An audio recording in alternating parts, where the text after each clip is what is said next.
In that watching there is neither condemnation nor justification, is there? You just look, right? Like a flower, you look at it, which means no interference of thought, right? Now, to look at anger is much more difficult, isn't it? Because it is subjective, it affects you. If you have not been able to look at a tree so dispassionately, how can you look at yourself, who are part of violence? And that's what we're trying to do. Here I am violent as a human being. I don't know whether I've inherited it, or the society around me has produced this violence in me. I am brown, black, and you are white, and you don't like brown, black, purple people. So you dislike me, and so I get angry. And here I am, violent. I'm not concerned whether I've inherited it or society's given it to me. What I'm concerned with is whether it is at all possible, first of all, to be free of it. I'm really interested, you understand? It means everything to me to be free of violence. It's more important to me than sex, food, position. This thing is corrupting me, and I want to understand it. I want to be beyond it.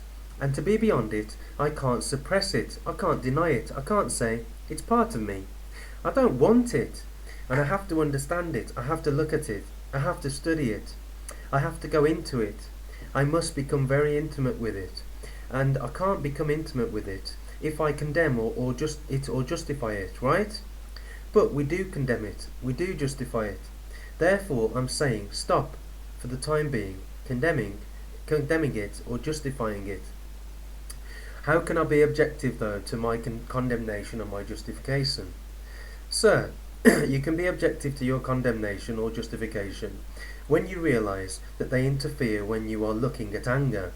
When I am concerned with anger and trying to understand it, justification and condemnation interfere with that study of it. Therefore, I have to put it away. But I don't. You don't, because to you, the study of anger is not important. To me, it is enormously important. Therefore, as it is so important, these minor things don't matter. Sir, I want to understand affection, love. I must give my whole being to it. I must study it. I must be familiar with it. I must know every corner of it. And because of my tremendous serious intention and interest in that, everything else becomes secondary.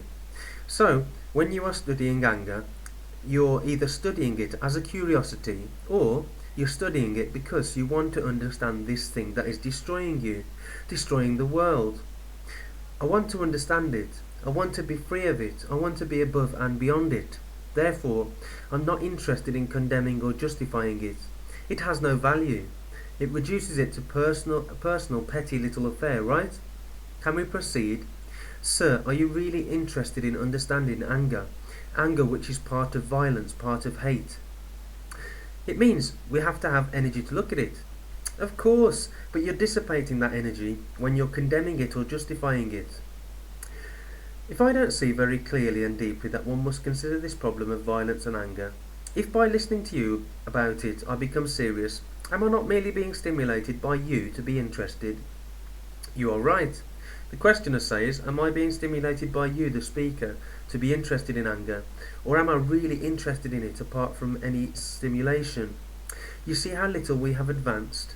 We have spent an hour or something over something very simple. That is, I can only look at anger when I'm really passionately interested to find out if it is possible to go beyond it. But apparently you're not interested in it. In all the questions during the last hour, it appears that none of us is as serious as you are. That makes it rather hopeless. It's up to you, sirs. You mean to say you're not interested in war? Not the way you are. Not the way I am, aren't you? Don't you want to stop wars? Don't you want to stop violence? Of course you say you do, but how much vitality, what energy, what will you give to it? Would you discuss meditation in relation to anger? We are doing that, sir. We are really meditating about anger. Maybe we should discuss communication.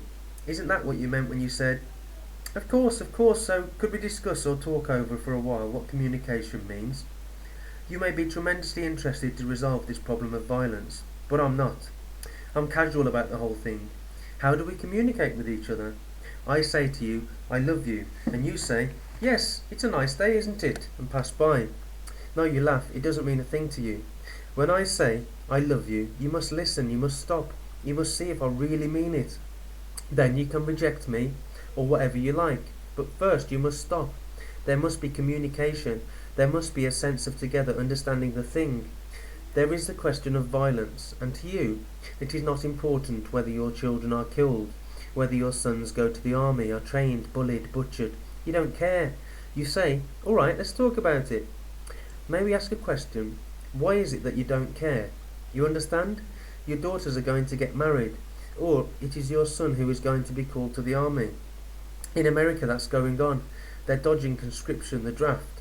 Our sons are being sent to Vietnam to be shot in pieces. Aren't you interested? My God, and if that doesn't interest you, what does? Keeping your money? Having a good time? Taking drugs? I believe it is an assumption to say that we are not interested.